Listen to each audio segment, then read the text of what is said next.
Jannatda ham Qur'on o'qiladimi degan. Albatta. Jannatda o'qilsin-da Qur'on. Bunga dalil Alloh Ar-Rahmandir. Allohning o'zi Ar-Rahman, Allohning o'zi Ar-Rahimdir. Bu jannatga kirganimizda, masalan, men haqiqatda eng jannatga kirishlikdagi birinchi o'sha shavqim, men shu tezroq kirsam-u deyman o'zim. Bu vali zot ekan, bu savolni bergan zot. Alloh aziz qilsin bu zotni. Men doim jannatga mushtoq bo'laman. Nima uchun bilasizmi? Alloh shohiddir. Mana Ramazon arafasidamiz. Shu tezroq kirsam-u, hatto u anhor, u qasrlariga men e'tibor qilmayman. Alloh shohiddir.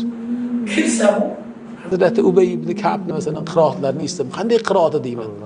Rasululloh sallallohu alayhi vasallamning qiroatlarini eshitsam deyman, qanaqa qiroat bo'lganda. Hatto men tushlarimda ko'p duo qilaman, lekin gunohimizdir, bir amalimizda zaiflikdir hech ko'ra olmayapmiz. Rasulullohni hatto tushlarimizda ham